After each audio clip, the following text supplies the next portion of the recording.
जामुन का पेड़, जिसके लेखक हैं कृष्णचंद्र।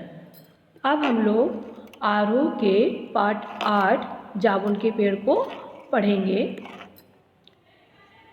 जामुन का पेड़ कृष्णचंद्र की प्रसिद्ध हास्य व्यंग्य कथा है। हास्य व्यंग्य के लिए चीज़ों को अनुपात से ज़्यादा फैला फुलाकर दिखलाने की परिपाटी पुरानी चली आ रही है और ये कहानी भी उसका अनुपालन करती है। पाठ का सारांश हम लोग समझ रहे हैं, इसीलिए इसकी घटनाएं अतिशयोक्तिपूर्ण और अविश्वसनीय लगने लगती हैं। इतनी ज़्यादा इसमें ऐसी बातें कही जाती हैं जिसको कि विश्वास ही नहीं होता। विश्वसनीयता ऐसी रचनाओं के मूल्यांकन की कसौटी नहीं हो सकती।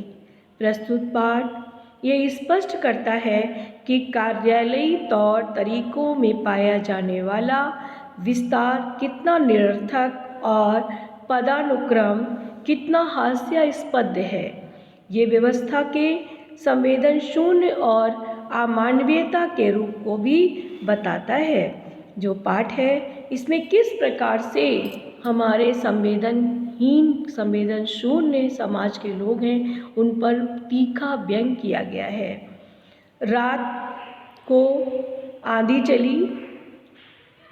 सचिवालय के पार्क में जामुन का पेड़ गिर गया। सुबह माली ने देखा कि उसके नीचे एक आदमी दबा पड़ा है। उसने ये सूचना तुरंत दौड़कर चपरासी को दी। इस तरह मिनटों में दबे आदमी के पास बहुत सारी भीड़ इकट्ठा हो गई। क्लर्कों को रसीले जामुन की याद आ रही थी। सभी कह रहे थे कितना इसमें स्वादिष्ट जामुन होता था, मेरे बच्चे खाते थे, मेरे परिवार के लोग खाते थे। लो ये पेड़ गिर गया। उनको इस बात की चिंता नहीं थी कि इसके नीचे आदमी दबा हुआ है, वो मर जाएगा, उसको बचाना है। तभी माली ने आदमी के बारे में पूछा। उन्हें उस आदमी के जीवित होने में संदेह था। उन्हें लगा इतना बड़ा पेड़ गिर गया है, ये आदमी पता नहीं बचा है या मर गया। तभी वह दबा हुआ आदमी बोल पड़ा। माली ने पेड़ हटाने का सुझाव दिया, परंतु सुपरिटेंडेंट ने अपने ऊपर के पदाधिकारी से पूछने की बात कही। उसने कहा, जो सुपरिटेंडेंट था उसने कहा नहीं, हम अपने उच्च अधिकारी से पूछेंगे तभी हम ये पेड़ हटाएंगे, जैसे कि सरकारी कार्यालयों की ये परंपरा है। इस तरह deputy secretary, joint secretary, chief secretary, minister के पास पहुंची फाइल। उसकी बात पहुंची, वहाँ तक ये होती होती आगे पहुंची। मंत्री ने चीफ सेक्रेटरी से कुछ कहा और उसी क्रम में बात नीचे तक पहुंची और फाइल चलती रही और वो आदमी तब तक उसमें दबा रहा। दोपहर को भीड़ इकट्ठा हो गई। कुछ मनचले क्लर्क सरकारी इजाज़त के बिना पेड़ हटाने की बात कर रहे थे, वो पेड़ हटाना चाहते थे। तभी सुपरिटेंडेंट फाइल लेकर भागा भागा आया और कहा, ये काम कृषि विभाग का है, वह उन्हें फाइल भेज रहा है। कृषि विभाग ने पेड़ हटवाने की जिम्मेदारी व्यापार विभाग पर डाल दी कि हमेशा ये देखा जाता है सरकारी तंत्र में कि वो लोग कागजी कार्रवाई पर ज़्यादा ध्यान देते हैं। तो उन्होंने कहा कि नहीं, ये जो पेड़ हटवाने की जिम्मेदारी है ये व्यापार विभाग की है। व्यापार विभाग ने कृषि विभाग पर जिम्मेदारी डालकर अपना पल्ला झाड़ लिया। दूसरे दिन भी फाइल चलती रही। शाम को इस मामले को हार्टिकल्चर विभाग के पास भेजने का फैसला किया गया कि हार्टिकल्चर के पास ये फाइल भेजी जाएगी, क्योंकि ये फलदार पेड़ है। उन्होंने कहा कि ये फलदार पेड़ है, इसलिए हार्टिकल्चर विभाग के पास ये मामला जाएगा। रात को माली ने दबे हुए आदमी को दाल भात खिलाया, जबकि उसके चारों तरफ पुलिस का पहरा था। माली ने उसके परिवार के बारे में पूछा तो दबे हुए आदमी ने स्वयं को लावारिस बताया। उसने कहा कि नहीं, उसका कोई भी इस दुनिया में नहीं है।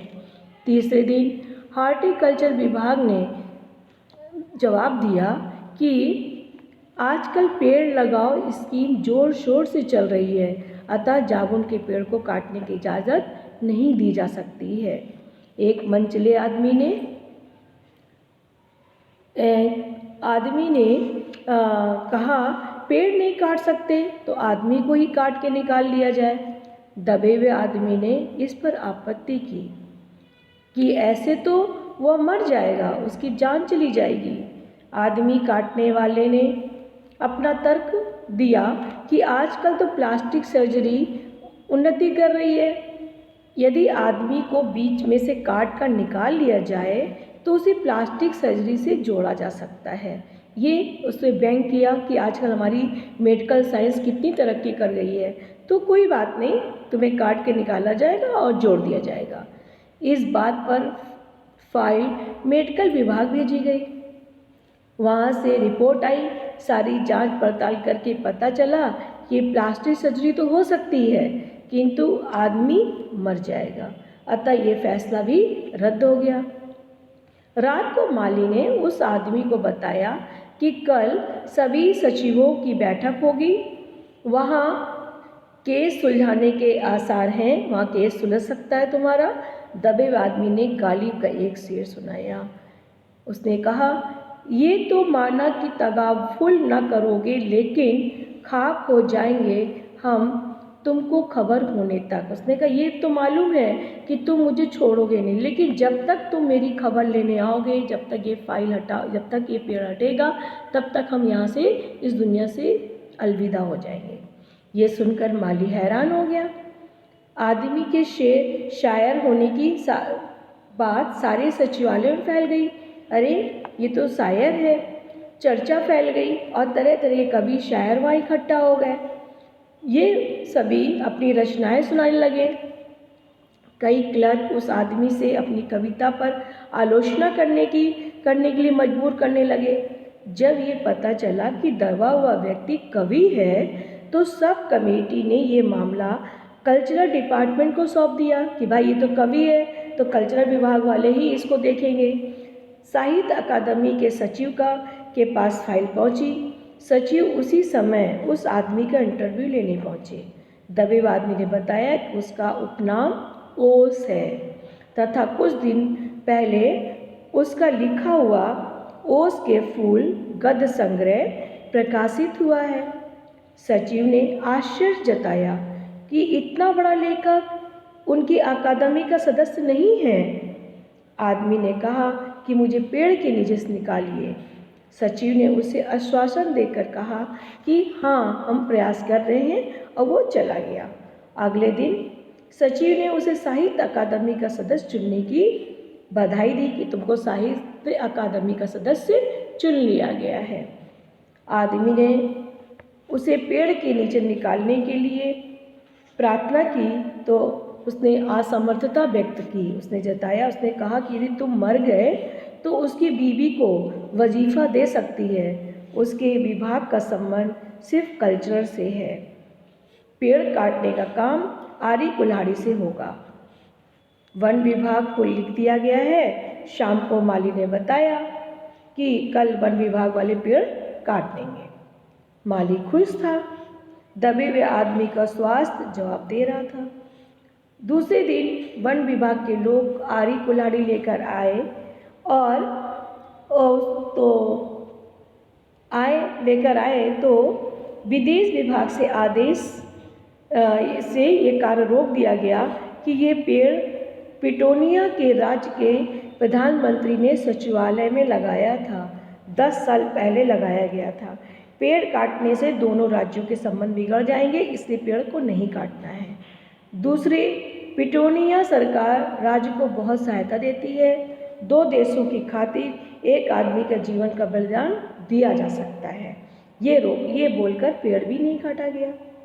अंडर सेक्रेटरी ने बताया कि प्रधानमंत्री विदेश दौरे से सुबह वापस आ गए हैं, अब वे ही निर्णय लेंगे। शाम के 5 बजे स्वयं सुप्रिंटेंडेंट कवि की फाइल लेकर आया और चिल्लाया कि प्रधानमंत्री ने सारी जिम्मेदारी स्वयं लेते हुए पेड़ काटने की अनुमति दे दी है। कल पेड़ काट दिया जाएगा। तुम्हारी फाइल पूरी हो गई है।